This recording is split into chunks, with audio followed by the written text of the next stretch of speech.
Broadcasting live from the Civic Media Studios in Green Bay, this is Night Light with Pete Schwaba, your inside source on everything entertainment from Wisconsin to Hollywood. Whatever gets you through the night, it's all right. And now, a guy who doesn't have 20/20 vision, even in hindsight, Pete Schwaba. Welcome to Night Light, ladies and gentlemen. Everything Todd Michael says is true. He would never lie. Great to have you with me. Great to be here. We are not in Green Bay tonight. We are coming to you live from Madison at Civic Media headquarters above State Street here on a beautiful Sam, is it Thursday? It's Wednesday. It's Wednesday. Okay, it feels like a Thursday. It does. I wish it was warm. a Thursday. That's the voice of Sam Davidson, folks. He is typically the producer of John and Gordy here on WMDX mornings. 6 to 8? 6 to 8 a.m. That's early. A little bit. Are you up past your bedtime right now, Sam? No, I'm young. I stay up late still. Sometimes to not good effect, but I think you're doing okay. It's great to have you here. Thank you for sitting in for Conrad tonight. I should explain what is happening, folks, because I don't want people's worlds going into upheaval. Conrad has taken a few days off for the NFL draft. He is a huge sports fan. Did you know that, Sam? I think I knew that, yeah. He is a big-time sports fan. So he's going to attend the draft and hang out with his friends and have a ball. Time well spent and a well-deserved vacation. So Conrad will be back Tuesday night. Sam is sitting in for Conrad tonight here in Madison, and Aaron Zomers will be producing tomorrow night's show. So exciting stuff here in Madison. A beautiful day. Is it like in the 70s right now? Yeah, it's warm. I took like a nap most of the afternoon, and it was a little cooler this morning or like later or early afternoon. But then when I woke up and walked over to the station, it was like toasty, roasty. Yeah, it's, you got a sweater on, 70s. dude. Yeah, well, this is what I was. This is what I was wearing earlier today. I might have to take it off before the end of the show. You got to take this tweed jacket off on a 75-degree day here. Well, thank you for sitting in. It's great to be working with you, Sam. This is our first time working together. Is it really? Yeah. I feel like right. I don't think you've ever actually produced the show. I don't think so. No. So this is the start of a beautiful friendship. So thank you. And you're a busy guy because you work when I'm here for the Wisconsin Film Festival. I run into you all the time. You're a projectionist. That's right. Yeah. It's a sweet gig. Huh? The you know the UW Cinematheque here in town. Yeah. All of their 35 millimeter shows, pretty much. I run the projectors for. How do you? That's so interesting. You're such a young guy, and that's such old technology. Yeah. Is that like you have to do a history lesson? Or I kind of came along at just the right time. I ran digital projectors when I was a student.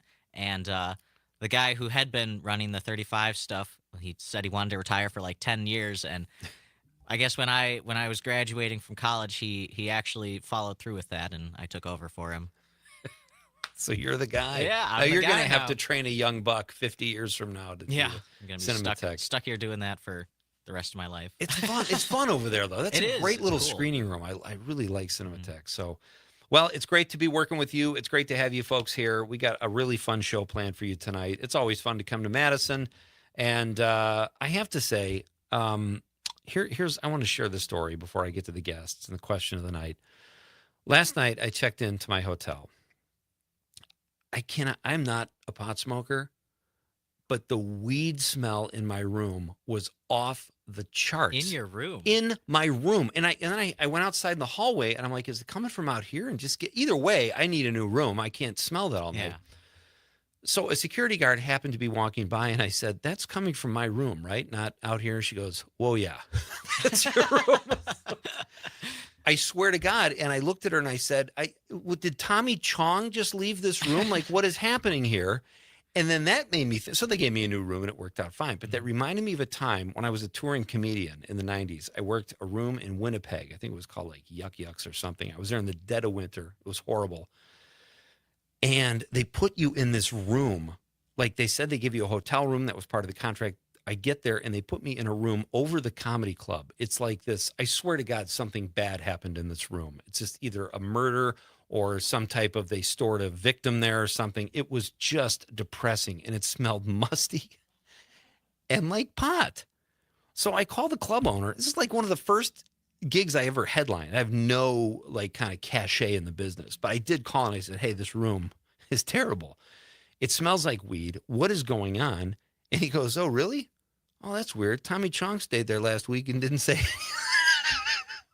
Like, well, there you go. So instinctively, that came to me last night in this hotel room, and I thought of Tommy Chong, who I have not thought of in 30 years since that happened when I was doing stand-up. So beautiful stuff. And I'm staying in an area, Sam. Have you noticed Madison has a ton of consulting firms? I suppose, yeah. Okay. Well, you said you're staying out on the west side. I'm right? staying on the west side, Yeah. and it's like the area is like an office space. Remember Initech, where they worked and they had to walk down the parkways because there were no sidewalks and that. It's kind of Right. like that, but there's all these companies that's like such and such consulting, this consulting business, that's consulting, and I'm like, what is there to consult? Like when you open a business, I would assume you have some sense of how it works. Does everybody need a consultant? Nobody knows what they're doing. Nobody knows.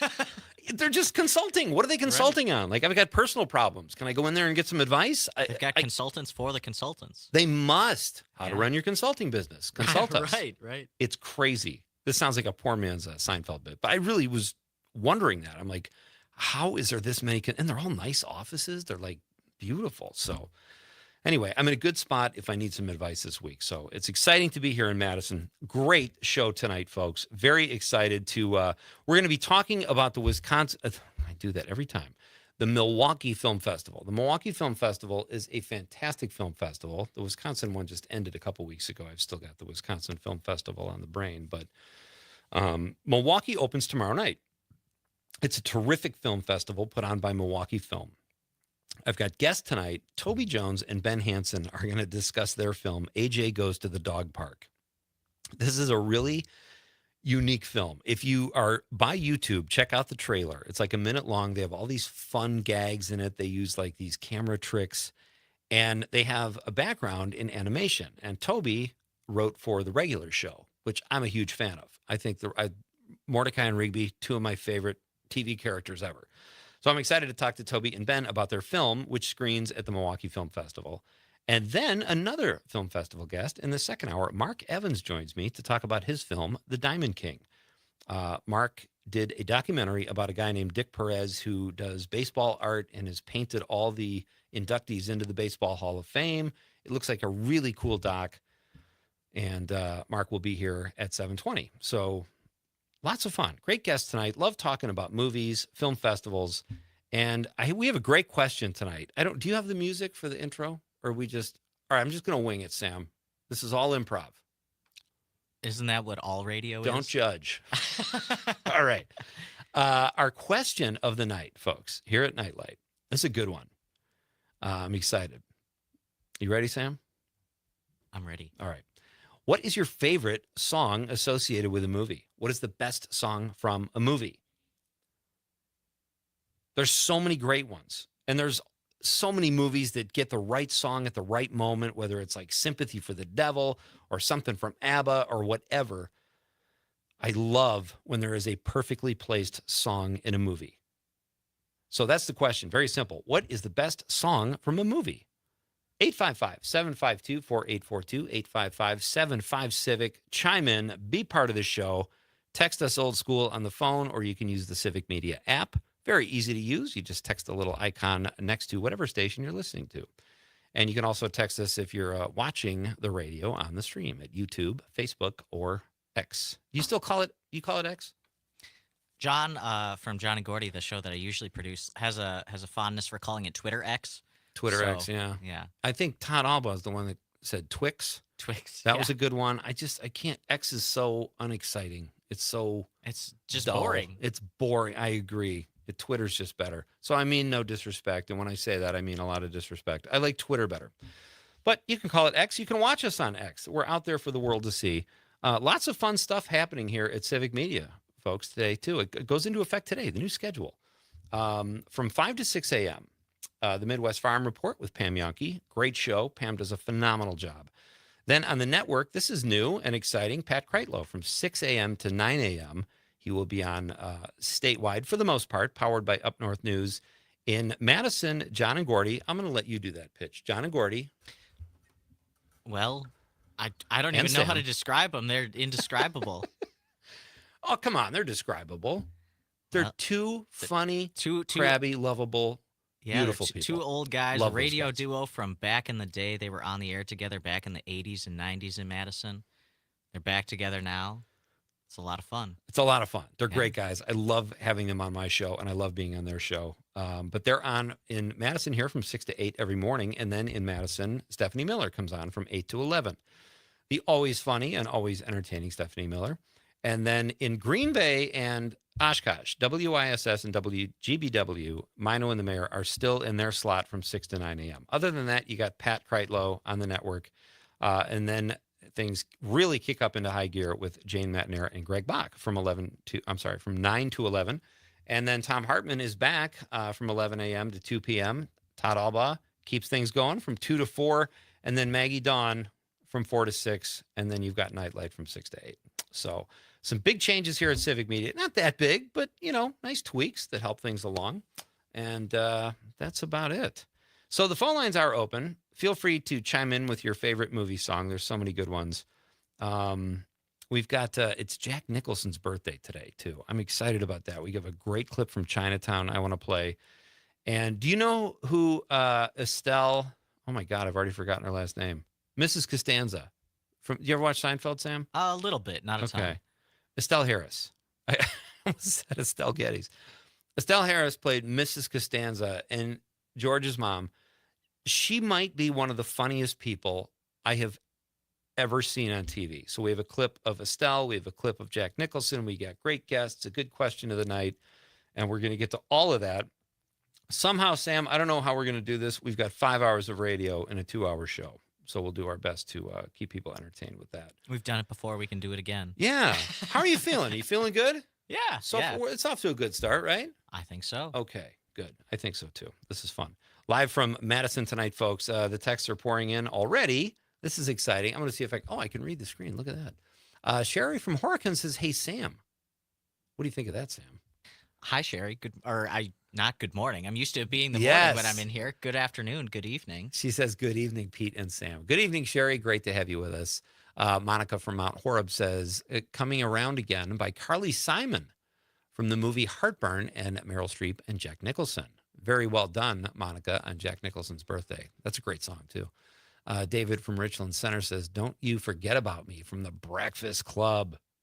Yes, love that one. That's an iconic song, too. That's a fantastic one.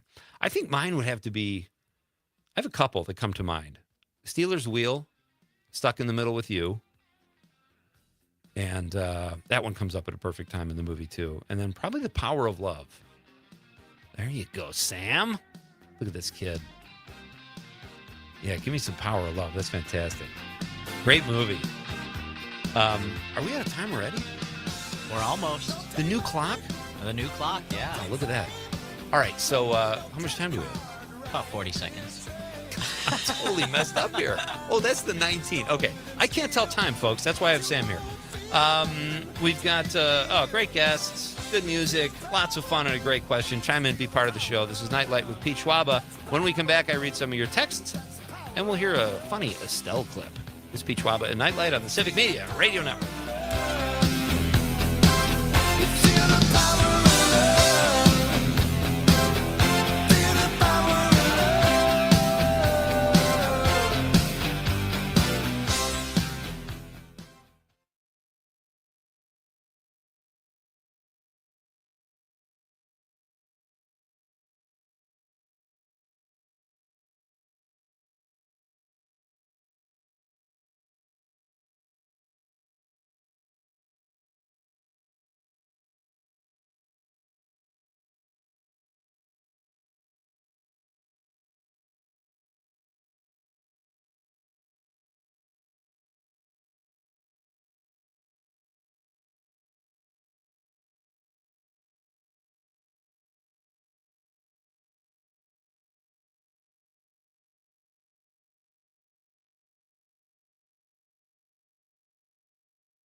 Welcome back.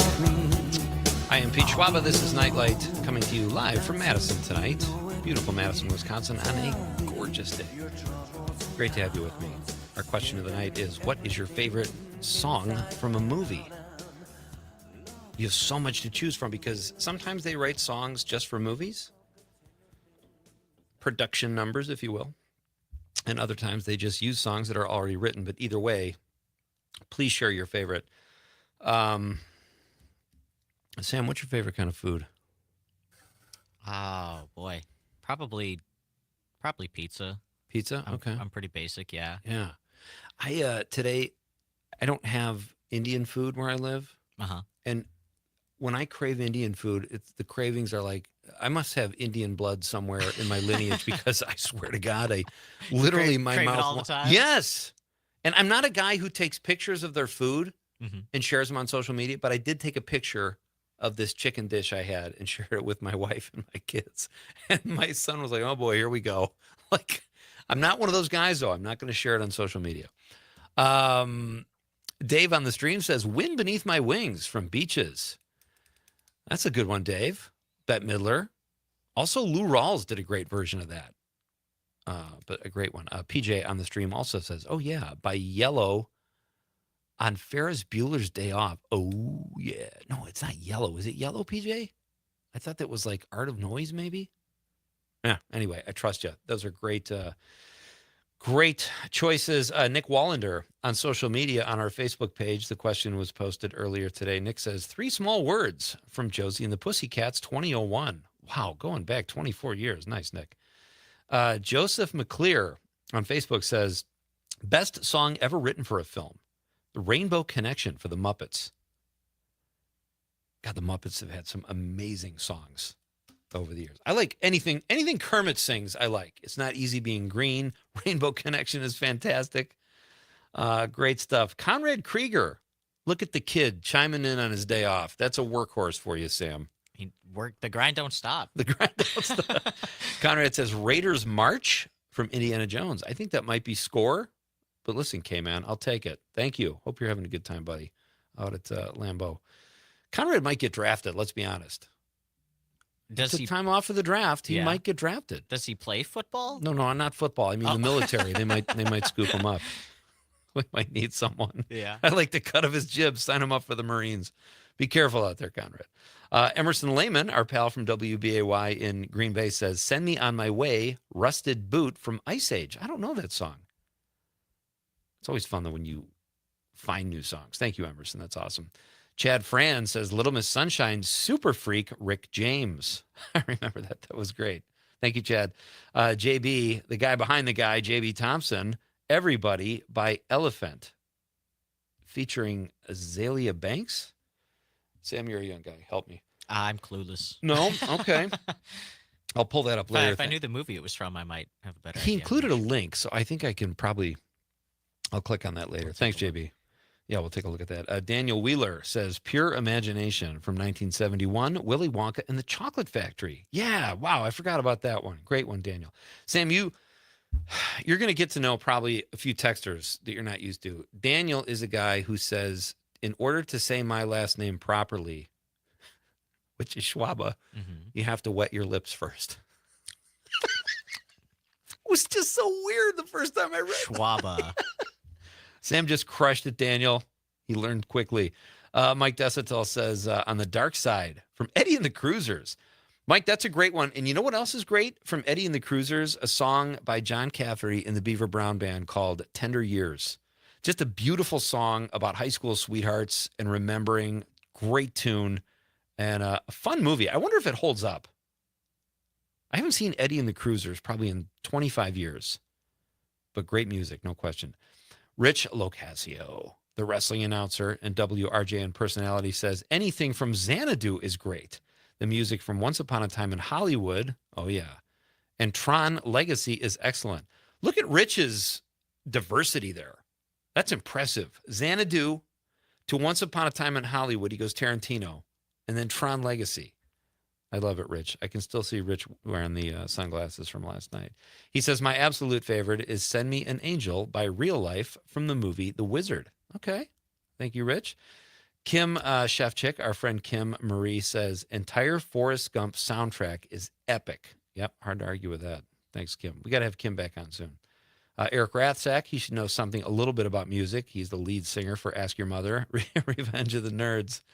Oh, but he included a link. Hold on, I got to find out what this is. Can you hear that, Sam? I can hear that there's noise. You can hear that there's noise. All right, I just muted it because I'm. Are you ready for the Sex Girls? The Gleaming Spires. I don't even think I could play this song anyway on the radio, Eric. So thank you. Great stuff. Keep them coming, folks. What is your favorite song from a movie? We've got some texts on the text line also coming up. But my guest tonight, this is exciting. In just a few minutes, Toby Jones will be here and Ben Hansen. They made a film called AJ Goes to the Dog Park. If you're at home and you have access to YouTube, check out the trailer. It's very funny. These guys are great filmmakers, and they're going to be here in just a few minutes to discuss their film, which screens at the Milwaukee Film Festival. And we'll get to some more of your text, too. Sam, how am I doing on time? The new clock, I'm doing my best to keep up. Oh, I got a minute? Yeah. Oh, I can sing something. Beautiful. All right, so we've got all kinds of stuff happening. Good question. Great guest. Great to have you with me.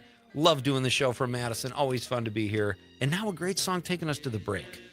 I hope you're having a great night, folks. This is Pete Schwaba and Nite Lite on the Civic Media Radio Network.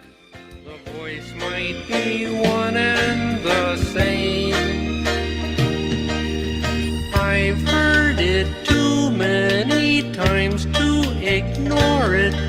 It's something that I'm supposed to be. Someday we'll find it, the rainbow connection, the lovers, the dreamers, and me.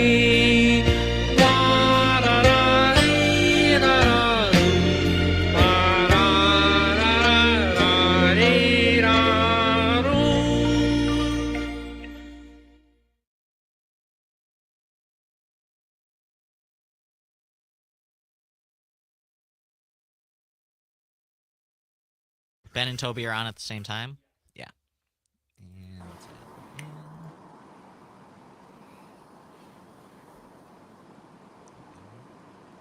add in. Sure.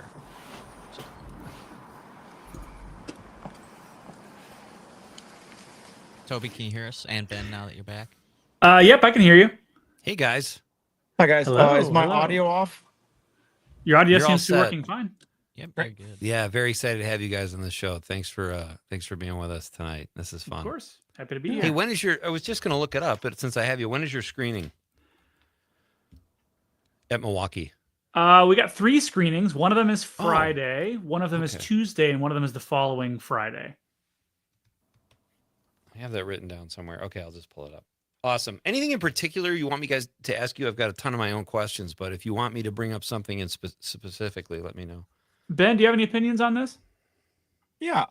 If you could ask how long it took and what kind of range of budget we have, if Toby doesn't mind me having him ask us that. Whoa. Love it. Budget. All right. And how long? Cool. Is your budget might be on IMDb? They might have- No. No? Okay. Yeah. We don't get specific, but it's still a fun thing to talk about just because it's such a low budget movie. Okay. And I guess where it was shot. I'll throw that out there too. Yeah, I love that. Fargo. That's fantastic. Are either one of you guys from Fargo? Both. We both are. Oh, okay. I thought maybe at least one of you were, but I was looking at your IMDb and I'm like, well, do you have any connections to Wisconsin, you guys? No, I've golfed Whistling Straits in Kohler, Wisconsin 3 times. Does that count? You're basically a Wisconsinite. Absolutely. At that point, yeah. This will be heading out. I'm heading to the festival for next week, and that'll be I think my first time in Wisconsin, I believe. Oh, fantastic. Yeah. Okay, that's cool. Both Toby and I, and Toby even more so than me, are Culver's enthusiasts. And during COVID, That's correct. Toby lives in Los Angeles currently. He drove to Arizona to access a Culver. So I mean, that's pretty Wisconsin. That's true. Oh my God, that's so funny because I'm around. I live in Wisconsin now, but I was in LA for 15 years, and I would drive to LA now for an In-N-Out burger. You can have Culver's. I love it, but I'm sick of it. You know. Is there any? I wonder if there's any city that has both in it. I feel like that would be the Oh, most ultimate maybe Arizona. experience. I mean, Maybe yeah. somewhere Arizona, in it'd be Arizona. Arizona because In-N-Out's Yeah. not that expensive. Why do I know that? Crossover. Awesome, guys. We're gonna go in just a couple minutes here. Yeah, 2 minutes or so. Okay. Toby, I hope you're really enjoying my car cam. I just like the contrast between how dressed up you are and the fact that you're in the car. Well, yeah. Fancy I mean, car. how else are you gonna? Yeah.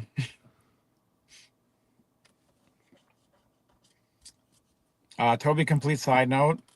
The House signed off on accumulator copay, and it's going to the governor's office. So I'm the 22nd state to do it. Congratulations. Is this Thank your you. big victory for this current situation? No, this is my second biggest. I actually have another one. Damn. Are you talking Yeah. about incentives, filmmaking incentives, Yeah, totally. or legalizing drugs? One of the two. Yeah, that's the one.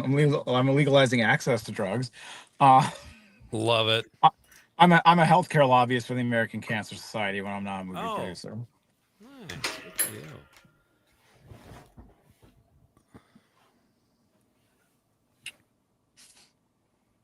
Toby, I'm gonna see you next week. That's insane. Yeah, I'm coming in Tuesday, only a few hours before that screening. Only a few hours. Okay.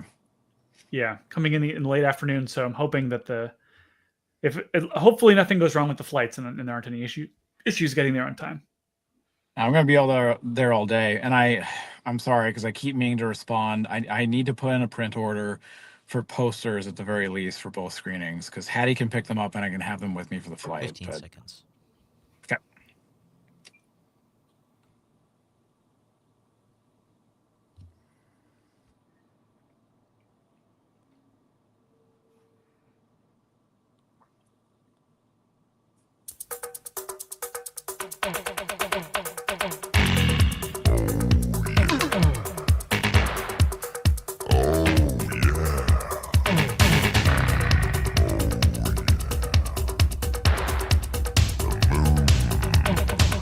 Good.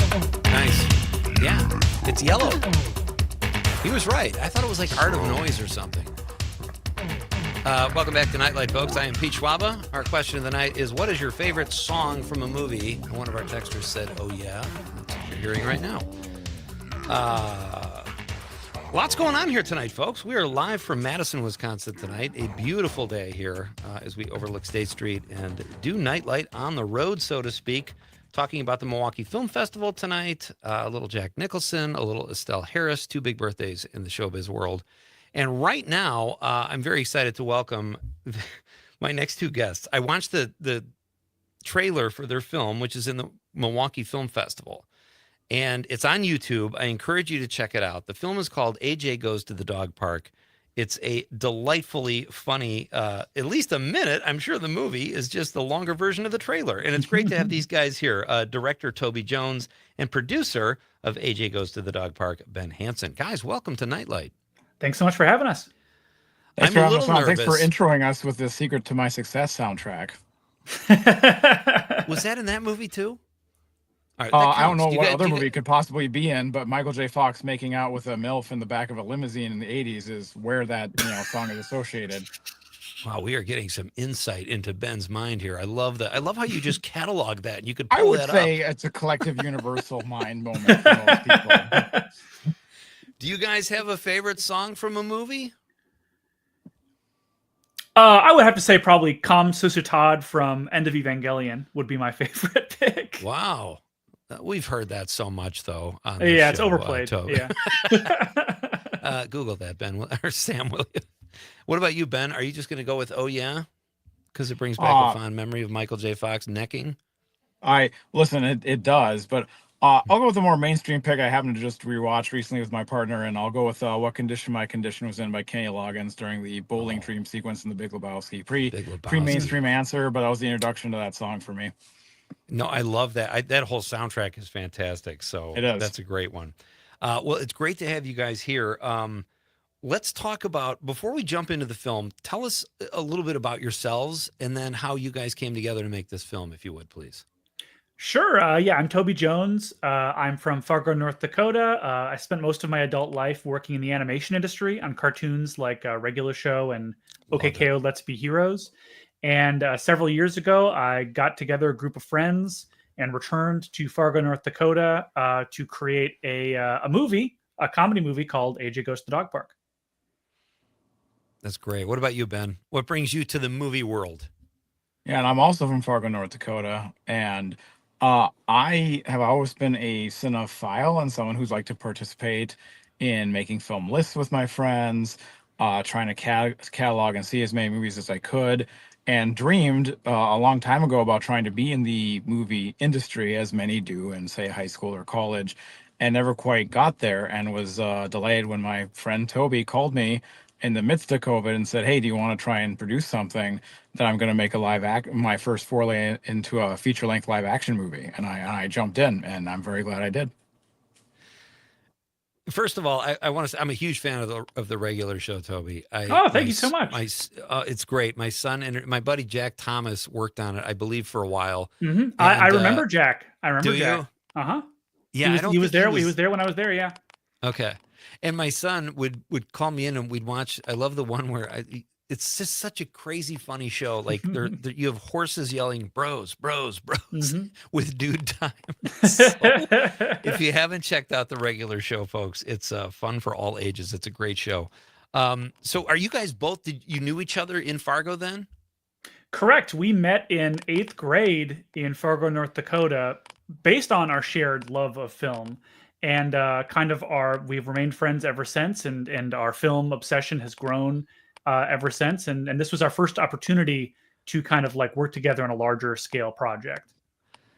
That's great. And Ben, I know you have a different job, a different day job, so to speak, that you were doing before you came to this film. What kind of an experience was this for you? Had you produced other films, or did you just kind of hit the ground running and learn as you went? Absolutely the latter. I, made an attempt to figure out what I would all need to do to help make Toby's vision come to life. And honestly, and we've done this at a couple Q&As now, it mostly came down to being a project manager and being good at scheduling a lot, because we have a lot of just regular, people who have regular day jobs who are also real theater actors. Shout out to Theater B in Moorhead, Minnesota, adjacent to Fargo, North Dakota, who helped join us, and some folks who are new to acting, and people who made the practical props that are in the movie, and people who are very willing to let us shoot on location in Fargo and Moorhead, in the Lakes Country in western Minnesota, out in Farm Country in eastern North Dakota. But it all takes coordination. So it was basically just being a project manager and trying to be on hand, but also, making sure that there's no job too small. If I have to lay flat on a grassy knoll underneath my old film professor, Greg Carlson, and yank down his suit so he can rip it off to reveal that he actually has a literal gorilla suit underneath his regular suit and that he is a gorilla man, that's the thing I have to do that day outside of the shot. That actually sounded like a monologue from the regular show. A little soliloquy there. It was beautiful. I also noticed, Ben, you're not wearing a seatbelt. So for the love of God, please be careful. You're coming to us I'm live fully from your parked car. in my car because I needed to plug my phone in because the battery was almost dead due to my day job, but I am certainly not driving right now. Okay, good. We have a question for you guys. PJ on the stream says, is the movie Fargo or the series more accurate? That's it. Ben, have you watched much of the series? I've only seen the first episode of the series. The movie is accurate in some ways. Yeah. I've watched the first 4 seasons of the series. The 4th season doesn't even take place in Fargo. They just get the guns from Fargo, and Chris Rock is a mob boss in Kansas City. The first 3 seasons have a bit of accuracy around the feeling of the weather. The movie, I feel, has extreme accuracy with flat, pure white landscapes during winter times. But the most accurate scene in the movie Fargo is where she orders Arby's in the drive-thru and then later on says, "Oh, Norm, you got some Arby's on you. You got some sauce on you." That is the most accurate scene in the movie, and it's not close. That is the most accurate one by far. I love the Coen brothers. They grew up in St. Louis Park, Minnesota, not very far from where Toby and I grew up. Toby went to college in Minneapolis, right next to St. Louis Park. But that is by far the most like encapsulated Midwestern experience you could possibly have, is going through a drive-through line and then, yeah. I love it. That's great. You guys are going to love Wisconsin, by the way. Sam, neither one of these guys has been to Wisconsin. This will be their maiden voyage into our fair state. And Whoa. Mike, I've been to Wisconsin several times now. I've been to you did Kohler, tell I've me you been to golfed. Madison, That's but not right. Milwaukee. Okay. Well, you're going to love Milwaukee then, dude. I'm telling you. My guests are Toby Jones and Ben Hansen. They are I've been to Menominee, Wisconsin. So come on. Menominee? Wow, that's a dig. You're just name dropping. I worked on a buddy. recall of a state senator there. Anyway. Oh, okay. Well, thanks, I think, for your help. I don't know who the senator was, but all right. So tell me a little bit about the story, guys. The film is AJ Goes to the Dog Park. It screens Friday, right? Is the first screening at the Oriental Theater at 10 p.m. And then you've got a screening on the 29th, I believe, which is a Tuesday, maybe? Yeah, Tuesday, the 29th, Correct. also at the Oriental. And then Friday, May 2nd at the Downer Theater. Great venues. Tell us about the movie. What can people expect? What it's about? What's it about? It's about my friend AJ. He's a real guy playing himself in this movie, and he has two adorable chihuahuas. And it's about a man named AJ who loves his life. Everything's going great. He has a perfect daily routine, but that routine is upended when his dog park is taken away. And he decides to do everything in his power to get his dog park back from the mayor, who has decided to change it to a blog park. And the movie is a increasingly bizarre, strange, surreal odyssey of all of the different steps he has to take in order to get his dog park back. What is a blog park? A blog park is something, probably the stupidest idea I ever had in my entire life, to base the plot of a movie around having a dog park turn into a blog park. It's exactly what it sounds like. It's a bunch of people in a park sitting in desks blogging. That sounds like a lot of fun, 2004 actually. style. Yeah. Yeah. You say in the trailer, you allude to this is a nano budget, like beyond a micro budget, nano, but you have all these gags and all these camera tricks. Were those hard to pull off with not much budget? Yeah, I would say that were incredibly hard to pull off, because it's like, what do you do if you want to put what is essentially like a Naked Gun or Airplane style visual gag into a live action movie, but you don't have the resources of a studio system behind you. You just have the resources of you and your buddies and what you can pull together that day. So it was very difficult. And really what it came down to was just finding the right people who were specialized in trying to make those things happen kind of on the day. Let's talk about the Go ahead, Ben. No, please. Oh, let's talk about Airplane 2, the sequel, the parody movie that everyone remembers. There's a hoping you'd bit bring in that that up. movie. Yes, well, every William Shatner fan does. And there's a gag in that movie where they said, well, the pilot's turned to jelly. And they cut to the pilot, and he's literally made of jello. And he's a jello-shaped man with a pilot's hat on and a suit and glasses, and it's wiggling around. And it just kills you. It's really funny visual. And it's on screen for 5 seconds. And now that I've made this movie, I've been part of making this movie, I have to realize, how did they mold a human-sized jello person and shoot it in a way where the lighting made sense for the gag, where it didn't melt, where it didn't make a mess, where it didn't smell terrible?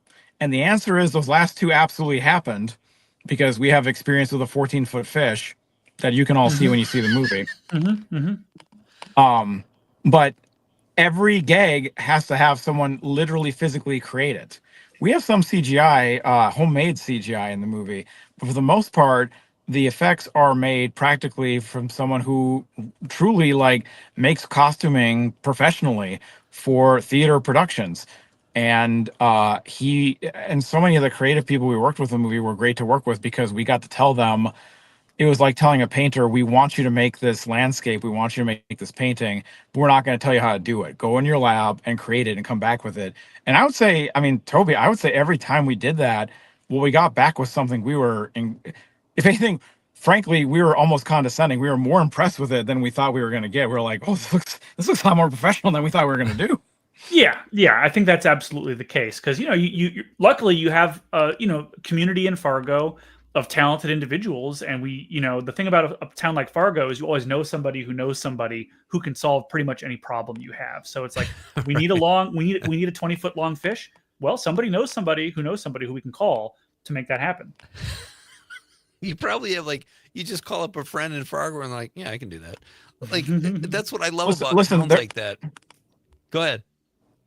Well, listen, there's a stress to it because you have a deadline, you have to get things together. And something that Toby had mentioned because he'd worked in animation was, and I'm not going to use the terms correctly, but when you have to redo something in animation, you can do that as a drawing or an edit. In live action, if you don't have it there live in real time, you're out. So it has to be there, and the stress is on. That is the voice of Ben Hansen. He's the director of AJ Goes to the Dog Park. Director Toby Jones is with us, too. We're talking about their film, which screens at the Milwaukee Film Festival. You have 3 opportunities to see it, folks.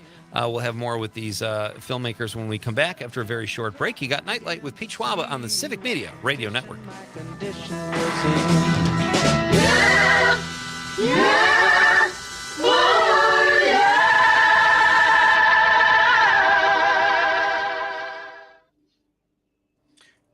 I appreciate the Kelly Loggins callback.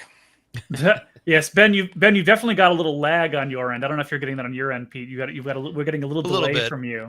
Is it okay, Sam, or should we have him reconnect? Are you okay with it?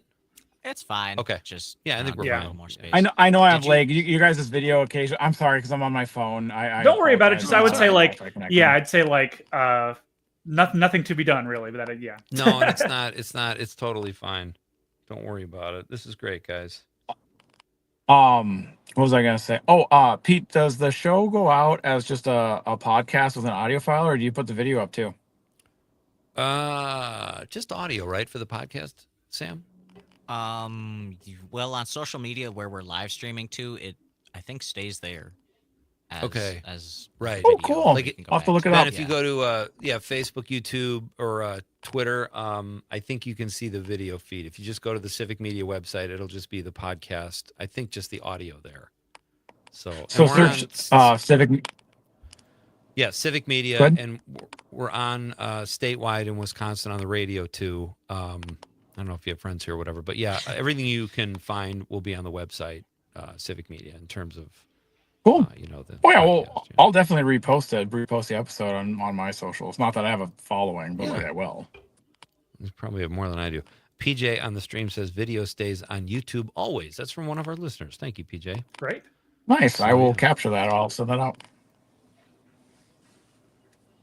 I think it was today, because we do Today in History with John and Gordy.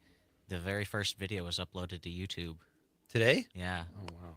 It was either today or yesterday. I remember I had a movie coming out, an independent film, and the producer of the film said, "You got to get on this new thing called YouTube," and I laughed at him. I said, "Nobody cares about YouTube. A bunch of family videos, and it's like it's its own studio now." Yeah. Unbelievable. I mean, yeah, even I I watch so much YouTube on a given day. It's I do. Yeah. YouTube was the best when you could watch. You could just go down the rabbit hole, and there were no commercials. Yeah, you could just watch it for like 4 hours uninterrupted. Look, I love finding just weird stuff with like no views on YouTube. Like I'll type in a subject and then I'll click the tab that says most recent instead of like most popular. Right. You just see like the strangest stuff from the corners of society, and that's the true benefit of something like YouTube. I do that, and I'll find like cover tunes of like great songs I like, and sometimes you can find someone who is so brilliant and a beautiful singer or musician, and nobody knows who they are, but they're great. And that kind of stuff you can find on YouTube too is fun. Sure.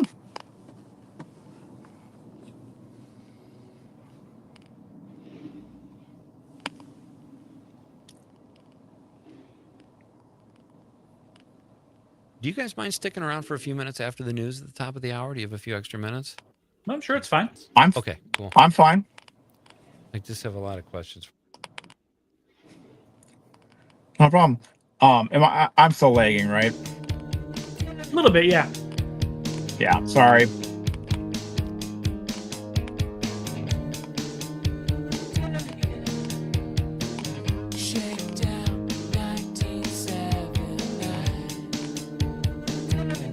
Welcome back to Nightlight. I'm Pete Schwaba. Joined tonight by Sam Davison. Conrad has a few days off to attend the draft, the NFL draft. Let me clarify. Conrad is not joining the military, but he might get drafted. My guests right now are Toby Jones and Ben Hansen. They are the creative team behind AJ Goes to the Dog Park, a film you can see at the Milwaukee Film Festival up to 3 times if you really like it, but you have 3 opportunities.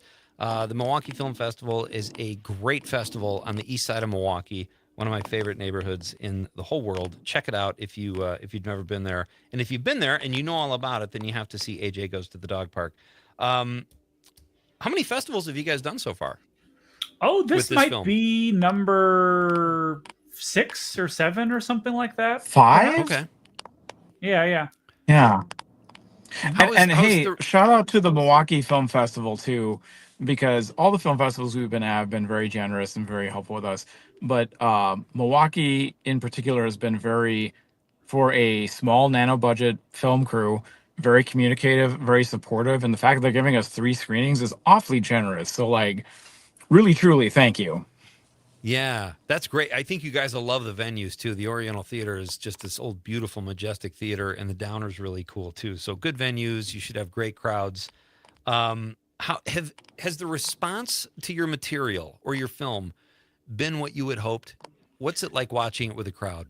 I mean, honestly, it's kind of been beyond what we've hoped because, we made this movie really for ourselves, to entertain ourselves, for no other purpose than that. When we were shooting this thing over the course of 3 years in Fargo, we really were just kind of like, I don't know if anybody's going to care about this thing. We didn't know if we get into one film festival. And that's kind of like, you can maybe feel that when you watch it, because like these are just guys who are going through all this effort to do this thing just for themselves, just to make themselves laugh and to entertain themselves. The fact that we happen to get into some really amazing film festivals has been such an incredible bonus, And what's really cool about it is that, like, we've played at a lot of genre festivals, which is kind of something that proved to be kind of surprising, is that genre festivals took a shine to the movie. And it kind of makes sense because you end up with these really open-minded audiences who aren't freaked out when they see a movie that kind of speaks its own vernacular. It doesn't necessarily walk and talk. It's not pretending to be a big budget Hollywood movie. It's doing its own thing. And festival audiences are so open-minded and enthusiastic to see something like that. That's a great answer. And it must be like when you come from the world of animation, Toby, or the shows that you write for on Cartoon Network or regular show, are there times you get to see those with an audience, or did you have to make a movie to see what your funny stuff? Honestly, like I know, like I've written on staffs a couple times, and it's like we don't have screenings of the show before they go out. You don't get that joy that you might have at this festival like this. You're totally right about that. The closest thing I had was going to a screening of the regular show movie. Sometimes there'd be like a local screening or like a press screening. I remember I went to like a press screening of like the Adventure Time finale or the Steven Universe movie or something like that. But it's very rare. And usually when you're working on a TV show, you're stuck looking at Twitter or something when your episode airs. Very different experience from sitting in a theater of like-minded individuals laughing at the jokes. Pretty different. So it's been quite an opportunity to sit there in a room and have the room like literally vibrate with people laughing at the stupidest jokes you've ever written in your life. That's a great answer. Genuinely, Ben, like one of the better nights of my life was screening in Los Angeles, where many of Toby's and his mutual friends' animation industry friends came to the screening and it was Beyond Fest. I'm getting the name right, Toby. Yep. At Beyond Fest, we had a packed screen in the theater in Los Angeles, and the idea that we had worked on this thing for the length of time we did, and it had come together, and the audience was like laughing hard enough that you like couldn't hear parts of the movie. It was obviously very gratifying. Like you can't describe how satisfying that is. That's so great. Ben, all right. So for you said you kind of learned on the job. What was it like? You've got this friend from childhood who's done some really cool things in the entertainment business. Mm-hmm. He's got his chops, all that kind of stuff, knows what he wants, wrote and directed it. What was that like for you? This is your friend, but I'm sure he had an artistic vision that you had to complement somehow. Was that an adjustment for you? He seems competent and accomplished, and yet he believes in me. So he has a flaw. It was fun being able to. He's not perfect. But it was perfect, but no, it was fun reading the script. It was clearly funny, and there are various parts of it. And he and I've tried much more minor cracks at writing that he's well aware of.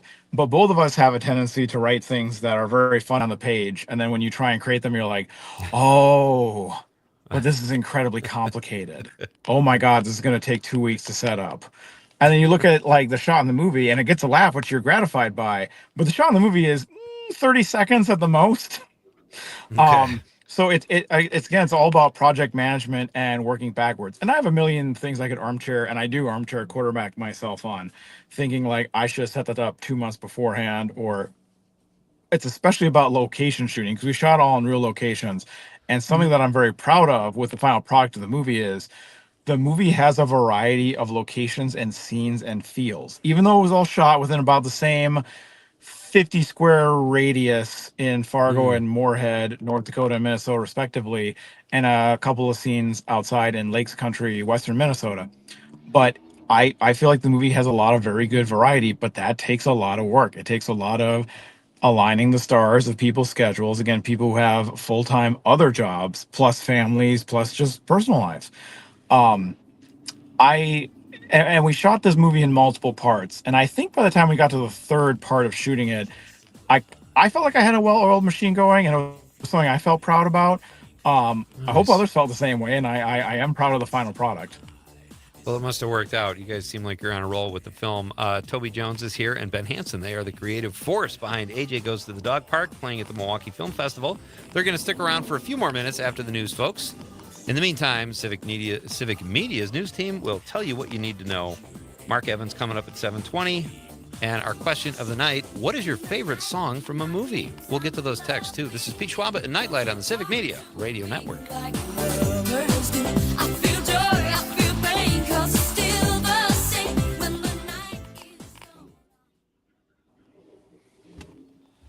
It's not my favorite song for a movie, but the underrated soundtrack of a movie is the entirety of the Planet of the Apes soundtrack, because it's incredibly horrific.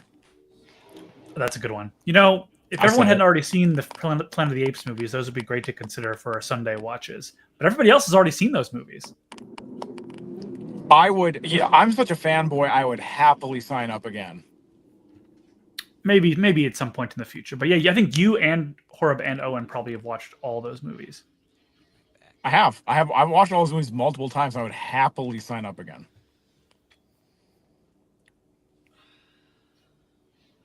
It's too bad you're getting in a little bit later in the day on Tuesday, Toby, because I've got a full movie day when I get there on Tuesday. What are you seeing on Tuesday? I haven't decided on what I'm seeing yet. That's a this weekend project for Ben. Oh, you mean you have the space for a movie day? You have not selected yet. No, I haven't selected. I haven't thought of or done anything. But... Well, you have my recs. Obviously, there are a lot of things I haven't seen, but of the stuff that I have seen, there are a few really cool movies playing alongside us that you'll get a chance to see. Yeah. Well, friggin' Sister Midnight's playing next to us. Once again, we are siblings again. Siblings again. I'm super sorry that Karen's not going to be there. And I can't. Did you know that on Sunday they're doing a Hundreds of Beavers like case study presentation panel, and the producer from Hundreds of Beavers is going to be there? Yeah, that's on Sunday, so it's after I'm gone. But yeah, I'm there. Oh, so I'm actually there all day on Sunday. I don't leave until 8 p.m. on Sunday. I'm getting a full day there. Might be worth checking out. Yeah, Kurt, the producer I think he's the main guy there. I met him last year, if we see him around the festival, I'll be sure to say hello. But yeah, I'll try and get Hattie to go with me, because Hattie and I are leaving on the same flight. She can only come out on Friday, which I'm actually a little bit sad about, because I didn't realize she wasn't going to be there on Tuesday. No, she's only going to the third screening because she's limited. She correctly wanted to keep her PTO on a pedestal for the film shoot. Because I can flex out, I'm just doing whatever. Yeah, it's the correct choice, but it's a bummer that it'll just be the two of us partying down for the first few nights. It's just a little too bad. Because she's a fun embrace the chaos film festival buddy. Look, maybe we can convince AJ to do a last minute trip. So you're getting your own room? Yeah. They I believe so. I haven't taken a close In look, but yeah. in theory, and I obviously have no desire to push this, but in theory, it would make more sense cost wise to slap us in the same room for the full time because we're overlapping the same times. But because Hattie and I both put out there that we would just take the same, like they could just rent a room for me for that period of time, and she would just jump in on Friday, whatever. Yeah, I believe that's what's happening. So, they look. What a generous film festival. They really are treating us nicely. So that's great. Incredibly, I want to go on my way to like props them on this show because it's like, hey man, Mhm. not everybody has the money, but they clearly are like dedicating their money wisely. Yeah, it's very nice. It means a lot. So I Uh, just got done. The governor signed prior authorization with me today in a bill signing ceremony, and they concurred with accumulator copay, so sending it over to him. So after I'm done with this interview, I'm going to walk over to an Insomnia Cookies that's 60 feet to my left and get a half dozen box of chocolate chip cookies and bring it over to the people that worked with me on prior authorization. I thought you said you were gonna get the box and eat it by yourself as a reward for all of your hard work, as a personal I mean, a personal reward. I would do that. But the governor's at a live taping of the podcast I used to be a co-host on, and he went on the podcast today to say that he was vetoing the vetoing the money that was passed to subsidize private schools and a book ban bill, and just announced it in front of everybody. And I was just like, Kelly, I served with you, and I wasn't expecting you to be like this, but ever since you became governor, thanks.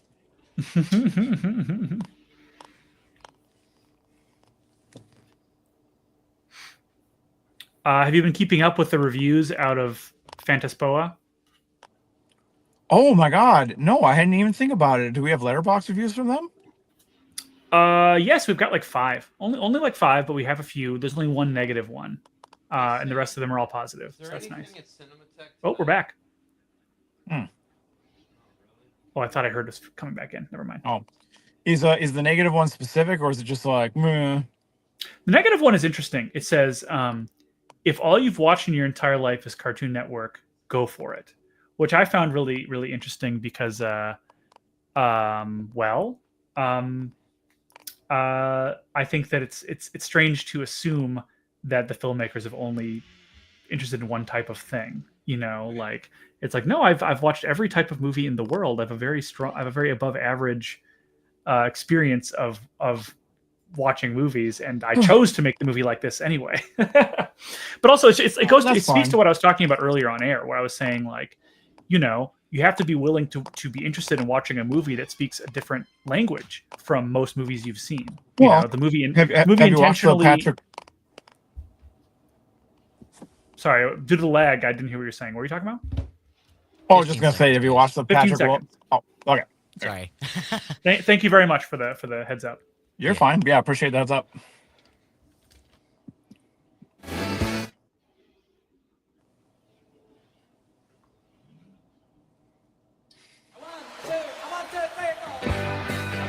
Broadcasting live from the Civic Media Studios in Green Bay, this is Night Light with Pete Schwaba, your inside source on everything entertainment from Wisconsin to Hollywood. Whatever gets you through the night, it's alright, it's alright. And now, a guy who never leaves the house without wearing a cup, Pete Schwaba.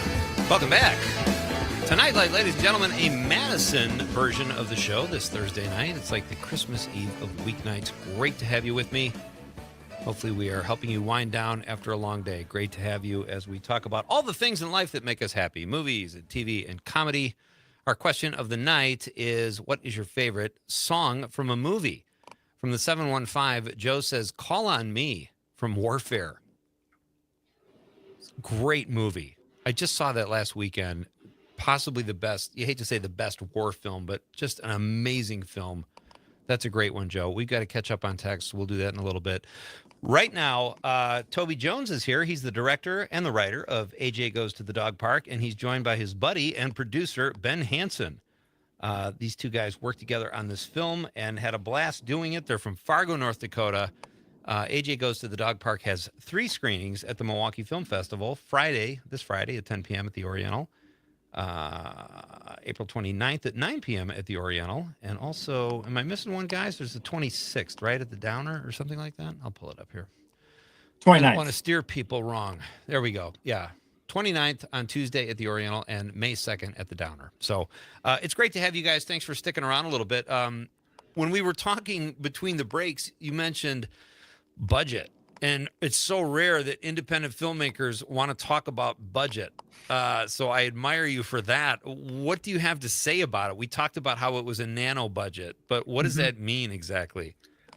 What it means is that the production of the movie was funded by us out of our pockets, just a few of us, with what we could scrap together at that time. And it was shot over 3 years, and each year we put a little bit of money together and shot a section of the movie each year. And so by the time it was done, the total shooting budget, I've been describing it as Clerks not adjusted for inflation.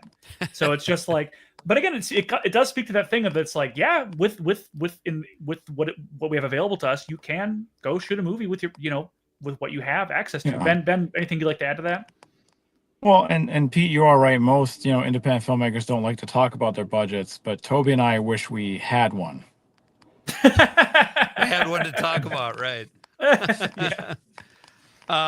No, yeah, Toby's completely correct. But like, it's amazing what you can do when you're arts and craftsing it too, with a mid-sized town that you grew up in, where a lot of people believe in a vision and are incredibly generous, helping you out with props, locations, food, transportation. I mean, there was a lot. I would say the majority of this movie, if you went like hardcore accountant on it, was in kind, which is incredibly nice of a whole lot of people. Yeah. Wow. Toby, from your standpoint, working in TV and making a film like this, I get that creatively you could probably do whatever you wanted to do. There's no notes or anything like that. That must have been fun. But in terms of how rewarding it was, how do you compare it to working on a show like The Regular Show? I mean, they're as similar as they are different, because in both cases, you're working with a team of people who are rallying together against all odds to make something funny and weird come into existence. And so in that ways, it's a lot like working in television on the shows that I've been fortunate enough to work on. In the ways that it is different is that there is no studio supporting it. There's no studio backing. On a show like Regular Show or OKKO, it's everybody's day job. They are clocking in every day and getting paid a living wage to come in and make this happen. And they have all the resources they need to make it happen. Whereas making a movie like AJ Goes to the Dog Park, what we don't have is resources. All we have is the things that we can scrap together ourselves in Fargo, North Dakota at that time. And so, yeah, I guess that it's similarly rewarding. But obviously, it being a personal project, it's fun to make choices that you wouldn't necessarily be allowed to make or wouldn't make in a structured television environment. Was the town of Fargo at all? I noticed just in the trailer, which is like a minute long, you guys have like, I think 2 references to Fargo. So you're obviously love that you're from there. Does the town play a character at all in the film? In an unspoken way, it does. Yes. It's not necessarily a movie about Fargo, but it is, in that the Fargo-ness is just like baked into every single scene because, okay, we don't have a studio backing. We don't have a bunch of budget. What do we have? If we go to Fargo, we have all kinds of people, places, and things that you don't normally see in a movie. And so that kind of becomes part of the appeal. It's like, well, there are all kinds of people and things that you normally wouldn't have a chance to see in a movie that we'll put in here. And that'll be the kind of one of the things that makes it hopefully kind of unique and entertaining. One thing I mentioned is that if we have scenes of characters having dinner, they're drinking milk with dinner. We're filling a bunch of cups with milk. And that's just like kind of planting a flag of just how truly Fargo, the movie is. Whatever happened to the days where you just go over to someone's house and they offer you a glass of milk and you take it? Yeah. Look, and it was so funny when I moved to LA. It's like, you drink milk with dinner? It's like, I'm sorry, I didn't know. That's so funny. I don't We're know bringing when it that back. stopped being a thing. Yeah. So I know all about The Regular Show, and one of my favorite episodes is the One Cheek Wonder. I love all that. It's just such a great show.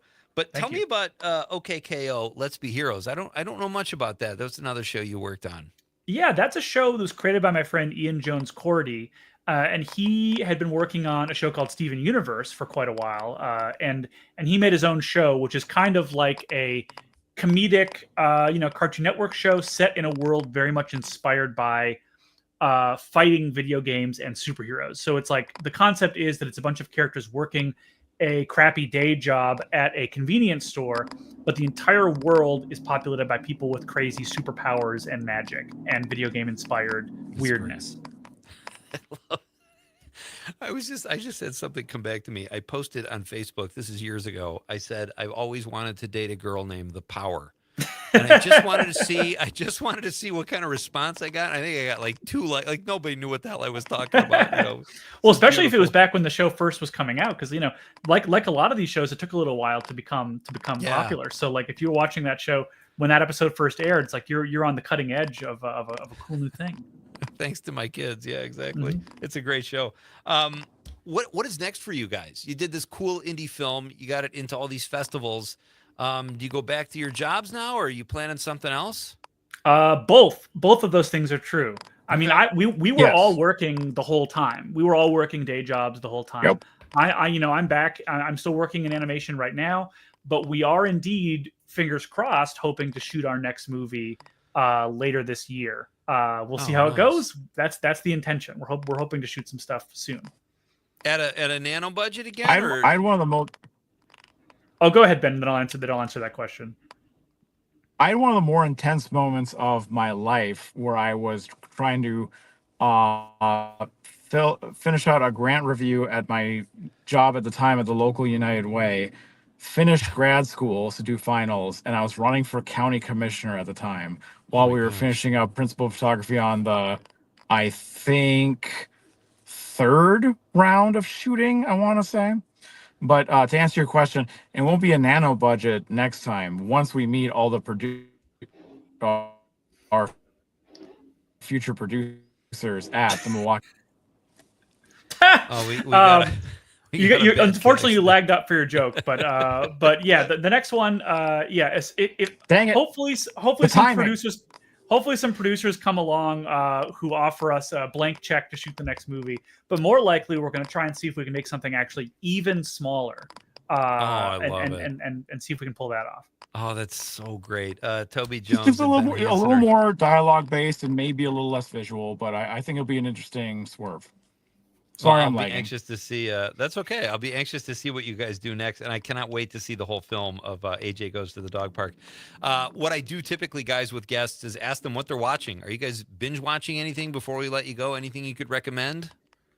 I'm watching the new Gundam show on Amazon, and also just started watching Common Side Effects, which is an animated Adult Swim show that I would strongly recommend to pretty much anybody. It's pretty amazing. Okay, Common Side Effects. I All right. just- What about you, Ben? I just watched for the first time Dead Talent Society, which is a Taiwanese reality TV comedy parody that I was airing at Fantastic Fest in Austin, Texas, where we were featured, but I wasn't able to go, but it's on Netflix now, and it is a very funny time. I just caught Ryan Coogler's Sinners, which I was very impressed by. I'm always impressed by his work, and I thought this one was him truly cashing in, going unleashed, non-IP, and I really enjoyed that. And I just rewatched and showed my partner for the first time Tony Scott's True 4K steelbook that I'd gotten a bit ago on sale, but I hadn't watched it before. Still holds up. Still a great movie. Did we get the title there? Did you True get the title, Romance, Toby? right? Oh, True Romance. Oh, Yeah. great film. Yeah. My favorite Yeah, actor in that Tony movie, Scott's True Brad Romance Pitt. on the 4K on the steelbook. Yeah, that's fantastic. Guys, Listen, there's a lot to choose from there. Yeah. It's great to see you guys that you're both like these cinephiles at a young age, and you're still doing this stuff and talking so enthusiastically about movies and TV. I absolutely love it. Break a leg with all the screenings. Hopefully they go great. I'm sure they will. And keep us posted on what you guys are up to. Would love to have you guys back again sometime if you want to come. Great, thank you so much. I'm glad You're welcome. I'm glad you're willing to call us young. Well, you might be older than Sam, so I don't know. It's all relative. But guys, have a great night. Thank you so much. Thanks. And break a leg. You too. Thanks a lot. All right, thank you. That's Toby Jones for having and us. Ben Hansen. You got it. And buckle up, Ben. Their film AJ Goes to the Dog Park has 3 screenings at the Milwaukee Film Festival. Just a great festival on the east side of Milwaukee there. It's going to be a lot of fun. Check it out. We have another film festival guest coming up soon. Did you know that, Sam? I knew that we had another guest. I didn't know that he was from the film festival. Mark Evans. Exciting stuff. Yeah, he's going to talk about his film called The Diamond King. That'll be fun. Let's catch up on some text here. Carla from Baraboo, our question of the night, by the way, is what is your favorite song for a movie? I feel like we could almost do a whole episode just on movie songs, but we'll try to get through these texts. Carla, this is Conrad's Aunt Carla. See, even when Conrad is not here, his family is on the periphery of the show. I have never gotten any member of my family to listen to the show that I produce usually.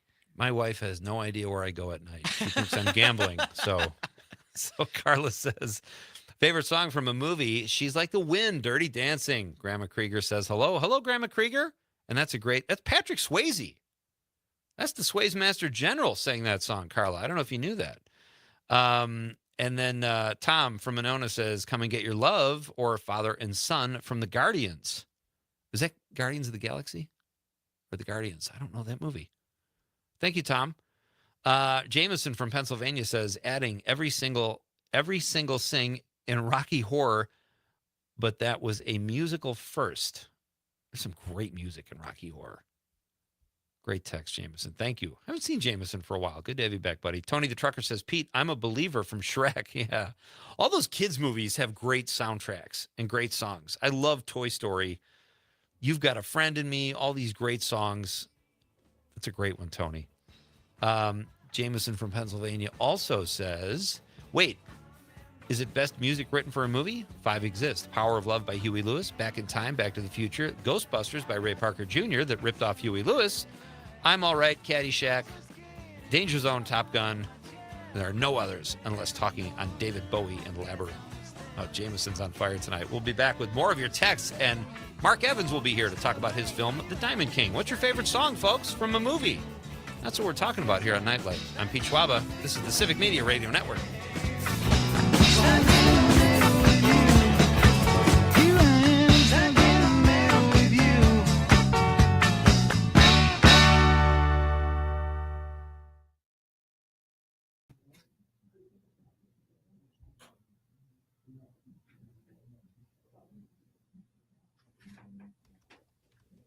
Hello. Hey, Mark. Yeah. Hey, Pete. How you doing? Can you guys hear me okay? I think we're good. Yeah, Does you sound sound good. all right, Sam? You sound great, man. Great Good. to have you. Don't put me on the spot and ask me my favorite song in a movie. I'm trying to think of one right now, and I can't think of something. So. You got a few minutes. We'll wait. We'll do it after the news. You'll have a few minutes to think about it. Oh man. I don't know what this song Atlantis is from Goodfellas. I can't remember that. Somebody texted that in.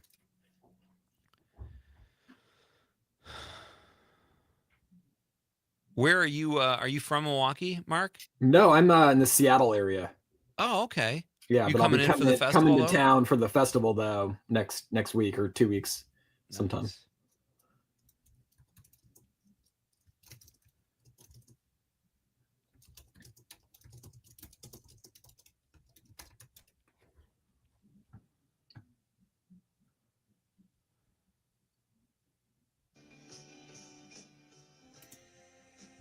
Oh yeah, I remember that song.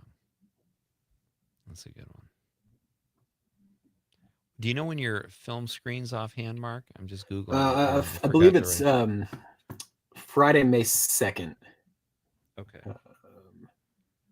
Let's see. Are you doing a Q&A? I am, yeah, for that. Sweet. I'll be there for that screening and a Q&A. It's May 2nd and May 6th, or I think the 2 screenings. I'll be there for the one on May 2nd.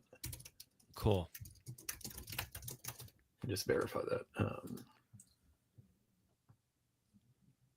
May 2nd, Friday, May 2nd at 6:45 at the Downer Theater.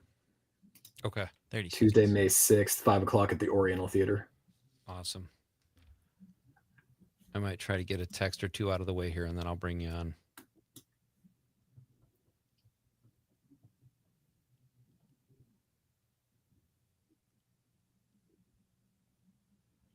Ten seconds.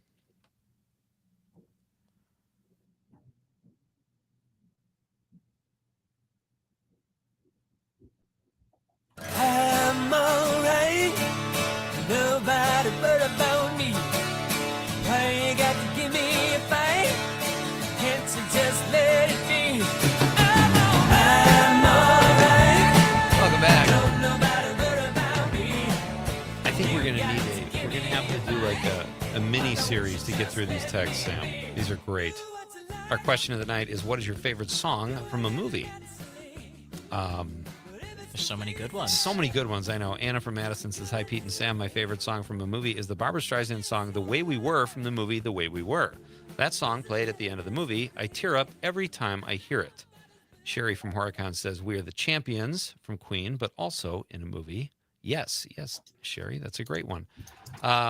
Sherry also says, actually, any of the songs from that movie, I love Queen. Sherry continues saying, when I lived in Illinois and we won the basketball championship, they played that. Oh, that's a trip down memory lane. Yeah, high school has all those great sports songs. Tyler from Wisconsin Rapids says, Goldfinger. You know, that's like a James Bond thing, but all I remember is Beyonce singing Gold Member from Austin Powers. That's where my brain goes.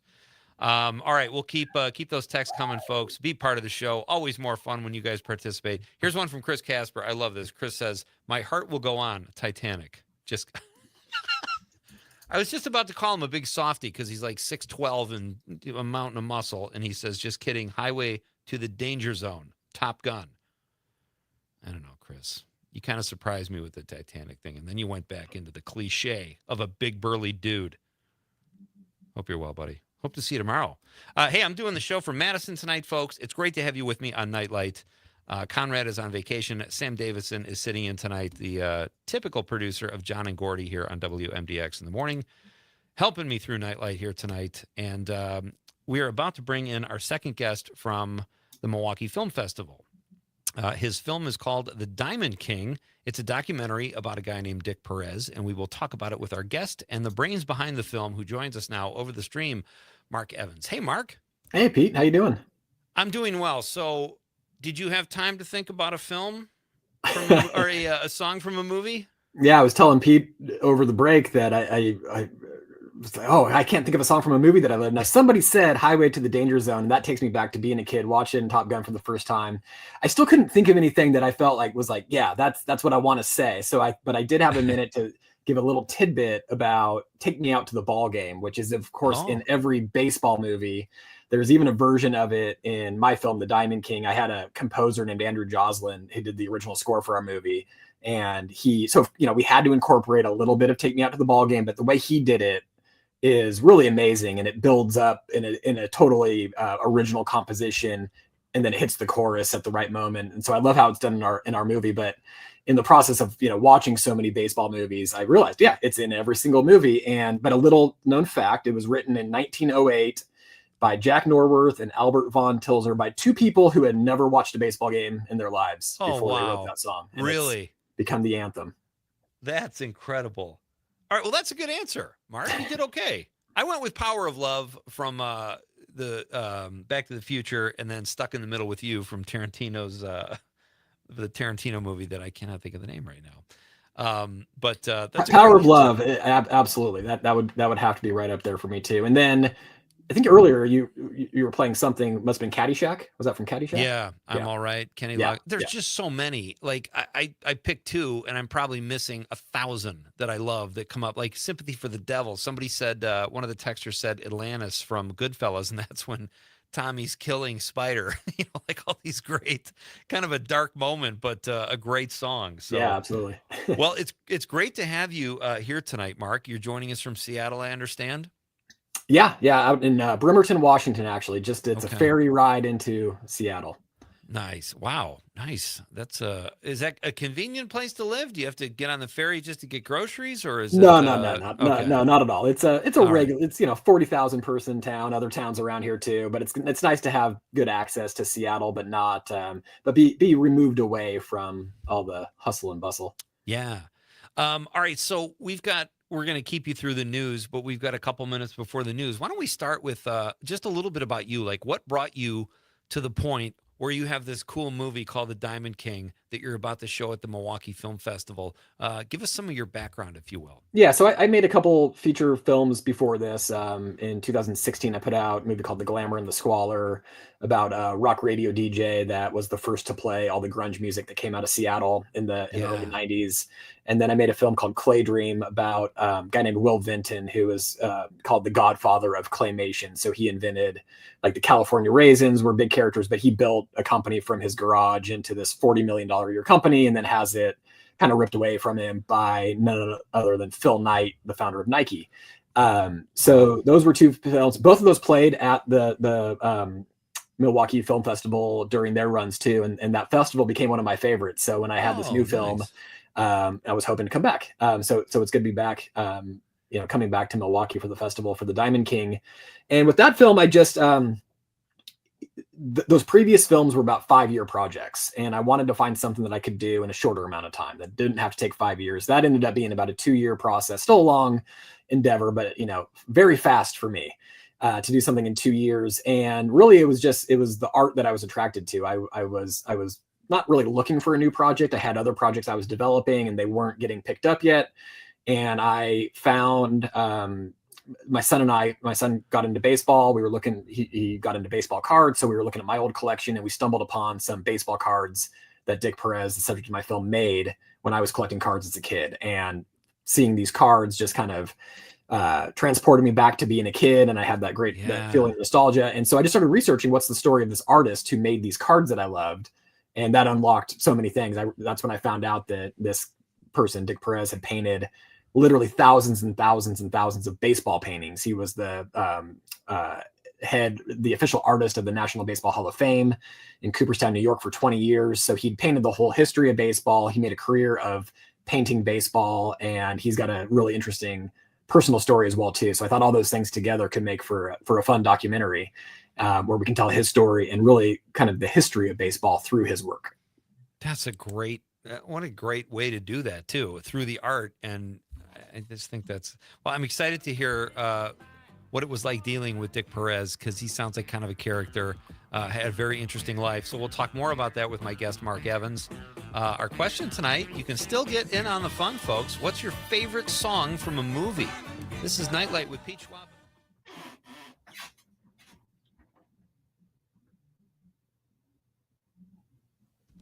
Sorry, to let you know, Mark. First day with the new clock, we were bound to have a hiccup here and mishap. Yeah. Sorry about that, Sam. Oh, that's my fault too. I was just listening to what Mark was saying. Yeah. Did we cut to commercial earlier? Just to let you know, Mark, we have a new clock today, and that was the screw up. But we have a system where the computer just takes over at a certain time. So if I jump in and interrupt you, it's nothing personal. If I have to get to a break, so I'm just warning you ahead of time. Did it go to commercial? Is that what happened? Yeah. It just takes over and sends us right to commercial. Okay, I'll be right back, Mark. We'll just do the news. We're coming back in just a few minutes.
We got about a minute mark.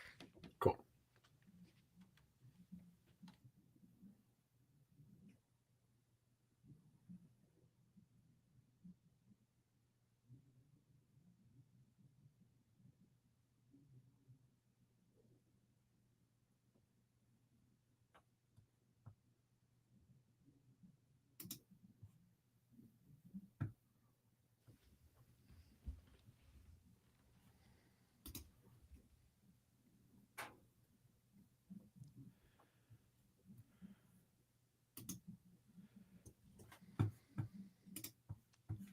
Seconds.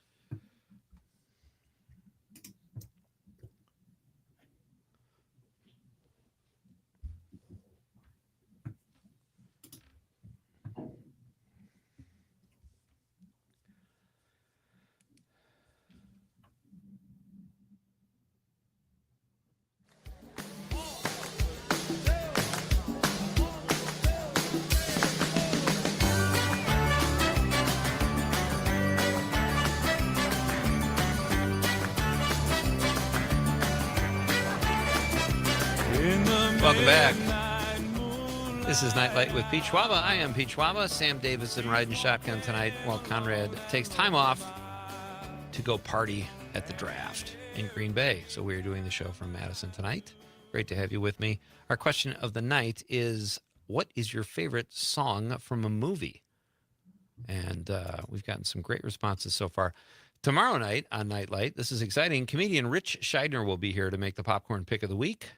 That's tomorrow at 6:35. And then WRJN's Don Rosen will be here. Frank Anderson on Friday. Terry Barr bringing a surprise live guest for Bar Band Friday night. And we'll also have Lisa Hale on from New Wisco Weekend.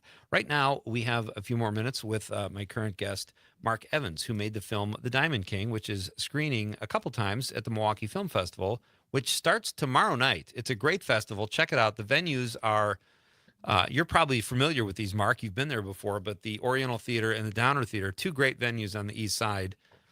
What are you most excited about? When you do something like this, Mark, like you're showcasing the work of an artist in a documentary, how do you keep like that pace going? Because obviously you have great visuals. You probably have really cool colors because he's an artist. Like what you're showing probably looks beautiful on screen. But is there a challenge to make it move or to find pacing as a director? Yeah, I mean, I think that's always one of the most important parts is with any story is the pacing and the structure and keeping it entertaining, keeping it moving along, giving enough information, but that's it. You know, less is always more, and so it's always got to keep moving. And then literally in this case, we made the decision to bring some of the art to life. I remember when I first started working with Dick, he had seen my previous film, Clay Dream, and which was also about an artist, but that was claymation. So all that art was moving already. And he thought, well, how do you that's it, that was amazing. All the art's moving. My art doesn't move. And I said, well, I got some ideas. And we actually do subtle animations. So you see a ball, nice. A batter is batting and the ball is coming at him from the pitcher, like it's moving a little bit.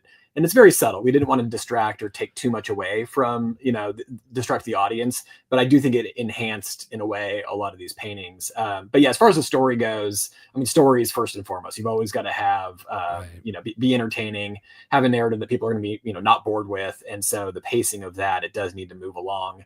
And I think more and more, too, in our just society, people are more used to quick hitting things. So to hold somebody's attention for 90 minutes, it needs to move.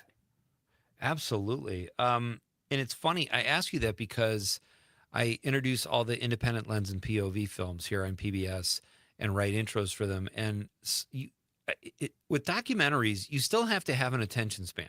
Like, I admit it, I was an English major. I don't read anymore. I hate that I don't, but my attention span is not great. Like Ken Burns' Civil War in baseball came out years ago before all this. I don't even know if that pace would work, but he's got great voices. And do you have to adjust documentary filmmaking? Do you do that because your audience changes? Or do you say, no, this is the film, this is my vision, and this is what I'm doing? I think there's got to be a little bit of both. I mean, I'm also a fast talking person. I have more energy. So I think naturally I'm going to make things like that. But as far as adjusting for, the fact that people have a 30-second, mind on things, Right. and that I don't think too much of. I mean, I know documentary, I know feature length still does well. Netflix is as successful as they are for a reason. People are still watching this content. It does make you wonder, like, are they watching the film while they're also looking at their phone and they're also doing something else? Right. Maybe. And but I don't know if there's anything that you can do to avoid that as the artist, as the filmmaker. So you just, you make the best thing that you can make, and that becomes their problem. Yeah, exactly. That's a great answer. All right, so tell us again a little bit about the Diamond King and Dick Perez. How did you find Dick, and at what point did you decide I want to dedicate a couple years of my life, which you said is not a long time for a documentary, at least not for you? What made you want to dedicate that amount of time to this guy and his story?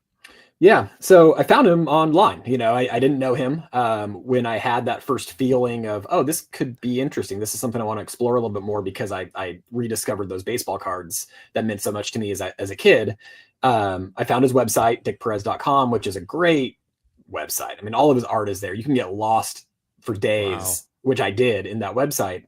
And so that's when I learned that he had painted the whole history of the game. Again, thousands and thousands of paintings. I found out there that he was the longtime official artist of the Hall of Fame. And so that there was more than just these cards. If it was just the cards, I would have thought, oh, cool, I know more about him now, but I wouldn't have, thought that this could be a movie. Right. And so, and then I heard, read about some of his biographies. So there was enough there, and I got excited enough, and I love baseball, and thought this could be a fun project. There was enough there that I thought, well, I'm going to reach out to him. And if he doesn't respond, he doesn't respond. And, maybe I would send a follow-up email, but maybe not. Maybe it's just like, let's reach out and see what happens. Well, he gets back to me, and then we set up a call. That call was great. We hit it off. He's a good communicator. And so I knew that he could probably be pretty good on camera. But even then, we kept it pretty casual. I was going to be in New York already, which is where he lives, 2 months later. So I said, why don't I come? I'll spend a couple extra days. I'll bring my camera, and we'll shoot for a weekend and see how it goes. And it went great. And the footage was great. We had a good time together. And so, and so we were off and running, and we just, we never really stopped, but it was very, very kind of casual to start it out. So did you think, like, as a director, like, all right, I'm going to make the paintings the focus of the film along with his story? And like, how did you make that, how did it move, or how cinematic was it? Like, what was going to be the focus of the film when you started out? Yeah, so the focus of the film when we started out is very similar to what it ended up being, which was I wanted to tell his story and show off as much of his work as possible, and then also have a component where I was telling a history of baseball, not the Ken Burns 20-hour version, but what we could kind of incorporate through Dick Perez's own story. And so the way that I wanted to do that, which is what you see in the film, is we have this on-camera narrator. We were fortunate enough to get the great actor John Ortiz, who you've seen in recently in American Fiction, which was Oscar nominated 2 years ago. Bad Monkey on Apple. The Madness is a newer show on Netflix. So John Ortiz, great actor. I was able to get him as an on-camera narrator, and so he is kind of like the voice of baseball. And his narration is written by Joe Posnanski, who's probably the leading baseball writer in America. The writer of a book called The Baseball 100, kind of fairly recently. And so Joe wrote this narration in collaboration with me. He was kind of responding to the edit that I had, which was more of Dick's story. And anytime he thought, oh, we can tell a little history of baseball right here, he would kind of start slotting those things in. So we went back and forth that way. And then John, when he's on screen doing this narration, he's surrounded by projections of more art. So it was partly an excuse to show more art, but also be able to tell this history of baseball. So there are stories from the baseball origins of the 1800s all the way till present day that are depicted in that narration, that on camera narration. John Ortiz is in a show called The Madness with Coleman Domingo. He's so good. The show was good, but he was great. He's a really good actor. He's a great actor. He just so happened to be next door neighbors with my best friend in Santa Monica. So when I was telling my friend about this movie a couple of years ago, he said, well, you should just get my buddy John, and it was John Ortiz, and it all worked out. That's huge. Mark Evans is here. He is the director behind the film The Diamond King, about Dick Perez and his paintings. And it's a great documentary. I assume everything I've read about it is great. I have not seen it yet, but I can't wait to. It screens at the Milwaukee Film Festival twice.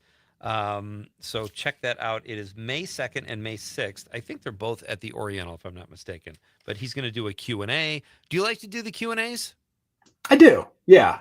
Yeah. I struggle a little bit with this part, this part of the process. I love the process of making the movie. I love coming up with the idea and developing it and getting it made. I love the editing. I love when it's finished.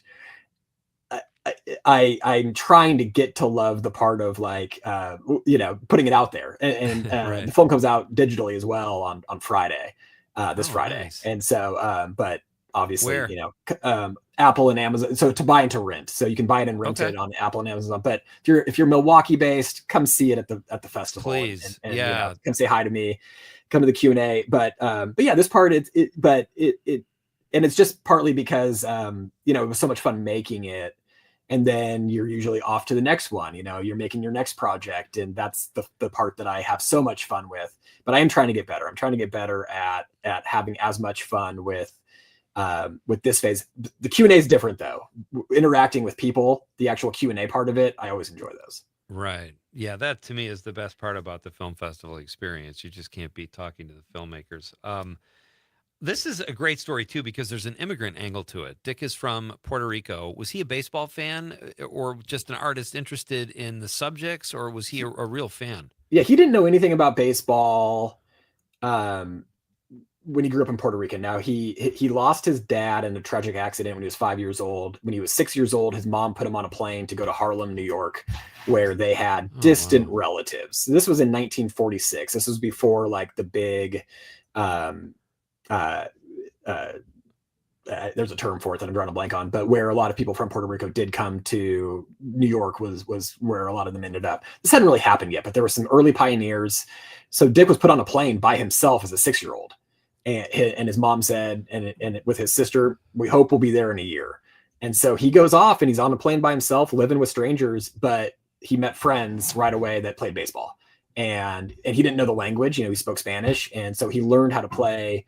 Or he learned the English language, and he learned about, really America through the lens of baseball and these friends he was meeting. So, so he loved it from an early age, after not knowing about it at first, and then wanted to be a baseball player. He fell in love with the Yankees, and his hero was Mickey Mantle. He thought he would take over for Mickey Mantle one day in center field, and then he tells a story that they started taking their own batting averages, and he found out that he's batting 188. And so his baseball dreams ended, but luckily he could draw. Give me a paintbrush. Yeah, exactly. That kind of reminded me a little bit of the Sandlot, which is one of my all-time favorite movies that I used to watch with my kids, and it's just so. Have you seen that with your son? Oh, absolutely. And Yeah. actually, I was talking to somebody else today, and we were talking baseball movies, and I mentioned Field of Dreams, and I mentioned Sandlot, and he hadn't heard of Sandlot. Oh, And wow. so, yeah. Don't you get now he excited for someone that hasn't seen something they're going to love? I Yeah, mean, absolutely. Yeah. and that's Because one of my imagine favorite. your first time seeing the movies that you love, so Right. the fact that it still gets to be a first time for somebody is amazing. And that film has the song America the Beautiful by Ray Charles, which is one of the most magical scenes in a movie. I just absolutely love it. We have about a minute left. Mark, it's been great talking to you, but tell us about, I noticed on IMDb you have a Bigfoot project. I do. Can you give us a synopsis in less than let's say a minute? Yeah, I actually can't tell you too much. The story is as secret and elusive as the creature itself. No, But I'm what really I can say is excited. that it delves into the famous 1967 footage of Bigfoot shot by a guy named Roger Patterson. His family's involved in telling the story for the first time. So it'll be like the definitive story of that famous film and everything before, after, that still continues to resonate today. So it's a really fun project. And I think a lot of people are going to be pretty excited about it when it comes out. I can't wait. I'm fascinated by that whole phenomenon. So we'll have to we'll look for that one too. In the meantime, break a leg at the Milwaukee Film Festival. Mark, it's been great getting to know you, and safe travels, buddy. Thanks, Pete. Appreciate it. You got it. That's Mark Evans. Check out his film, The Diamond King, at the Milwaukee Film Festival. 2 screenings, May 2nd and 6th. I believe they're both at the Oriental. He's going to do a Q&A. Beautiful places to watch movies, folks. We're going to wrap things up, read some of your texts when we come back. This is Pete Schwaba and Nite Lite coming to you live from Madison tonight on the Civic Media Radio Network. I thank you, Lord.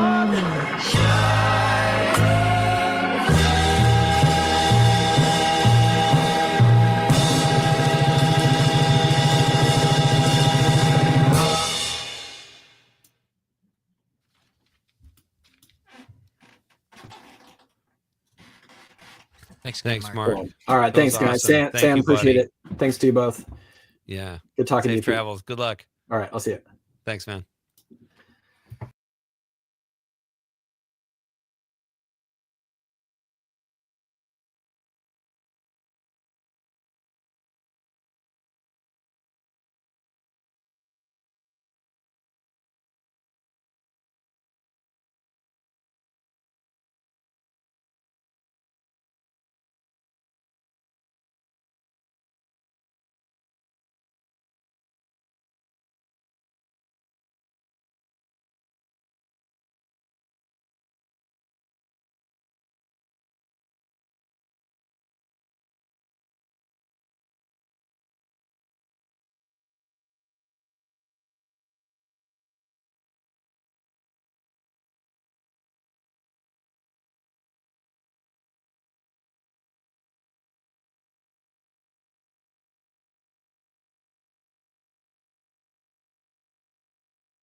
Are you getting to those clips next?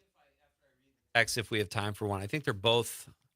Well, Chinatown's like not even a minute. What's the other Yeah. one? The other one's like 2 minutes, right? Right. Okay, so let me see how I'm doing here with. Yeah, the other one's longer. It's like, oh, it showed a longer time and then it showed a shorter time. Oh, But yeah, it's about a little over 2 minutes. a little over or under? Over. Over 2 minutes. Yeah. Okay.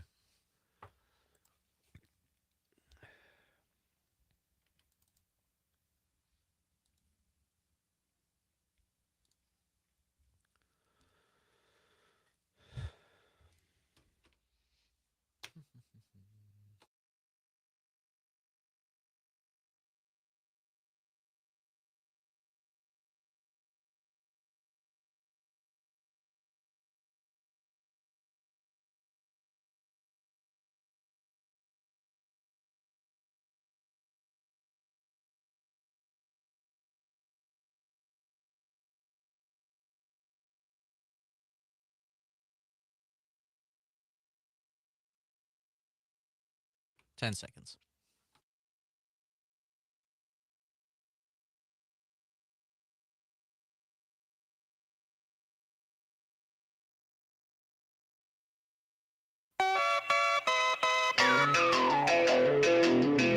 I thought love was only true in fairy tales. Meant for someone Is that Shrek? else, but not for It is. me. All right. I can't remember the text that in. That's such a great one. Hey, this is Nightlight with Peach Schwaba. Thanks for being with me tonight, folks. This was a lot of fun. Great guests. And your answers on the texts have been fantastic. I'm going to try to get through all of these before we have to go. Dave on the stream also said, Melt With You, Valley Girl. Great tune. Anything from Fast Times at Ridgemont High, too, like Somebody's Baby or an American, I don't even know what the title is. He's an American Boy or something like that. That has a great soundtrack as well. We've got David from Richland Center. I think I read that. Don't You Forget About Me. That's a great one. I read Anna's. Let me see. I don't want to leave anybody out here. We've got Sherry and her Queen. Sherry's fixated with Queen. And that's okay, Sherry. That's not a bad thing. Chris Casper with his little haha funny Big Chill. No. Oh, Big Chill. That's a great, not one song, but all the music used for the Big Chill. Great soundtrack from the 608. Totally agree, 608. All iconic songs. Terry from Cottage Grove, that's the 262. She says, or she's in her area code anyway, is the 262. She says, the heat is on for the opening scene of Beverly Hills Cop. Great one. Forgot about that one too. So you could just get lost in these. Atlantis, it was Jim from Madison who texted in Atlantis from Goodfellas. And then we've got Steady Eddie. Hungry Eyes. Gretchen from Green Bay says, Hungry Eyes from Dirty Dancing. I saw you had that queued up, Sam, and then you kind of did a pivot there. We might get to it at the very end here. We'll play that just for you, Gretchen. And Tom from Monona's, it clarified it was Guardians of the Galaxy. So thank you for clearing that up, Tom. Steady Eddie says, Pete, point of clarification concerning last night's Night Light. Oh.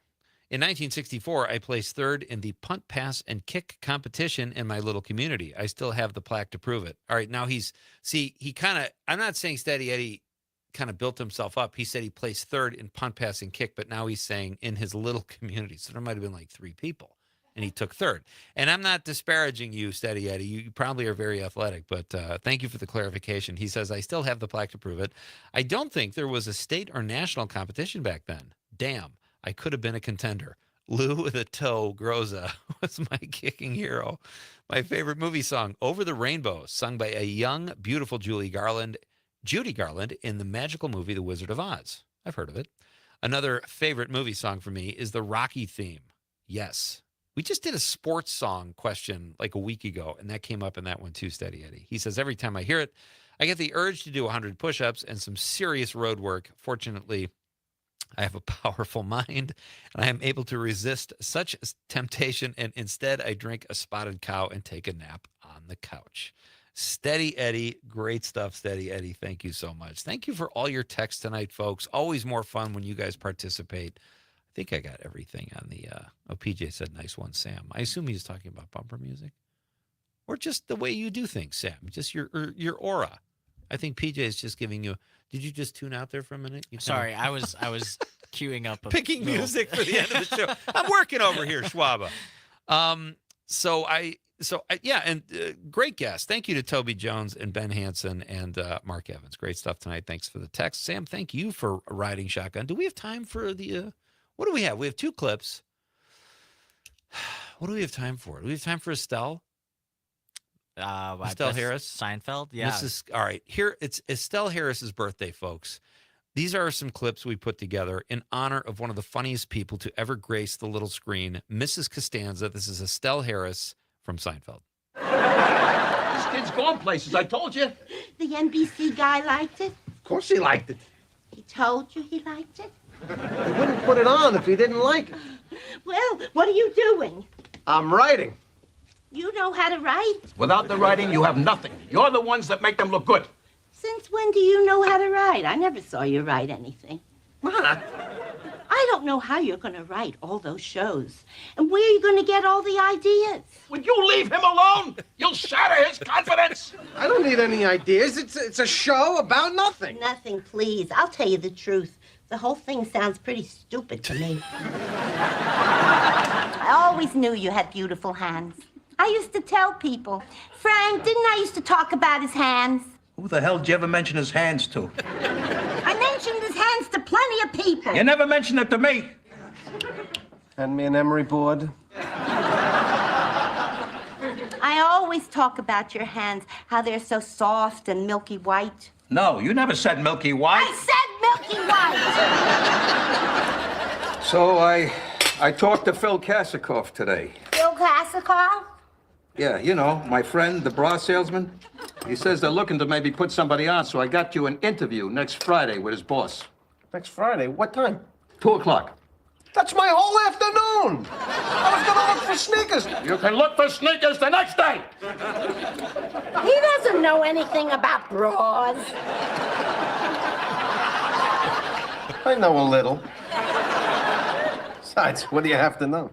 Well, it wouldn't hurt to go in and be able to discuss it intelligently. My father opened his shirt. Yeah, and? Tell him, Kramer.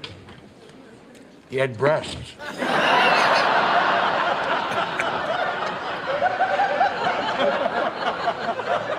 What do you mean breasts? Big breasts. So what? A lot of older men have that. No, not these. These were real hooters. Estelle Harris, it was her birthday today. She passed away, I believe, in 2022 or maybe 2018, but she was hilarious. Tomorrow night, Rich Scheidner, Don Rosen, folks. You won't want to miss that. Rich is going to make the popcorn pick of the week. Don Rosen and I are going to talk about celebrity sightings and all kinds of fun stuff. And do you think I'm too old to be eligible for the punt, pass, and kick contest, Sam? You think I could still? I don't think you're ever too old for the punt, pass, and kick contest. We should do that together. That will That's solidify a great idea. our friendship here and what we accomplished here tonight. Thank you so much, buddy.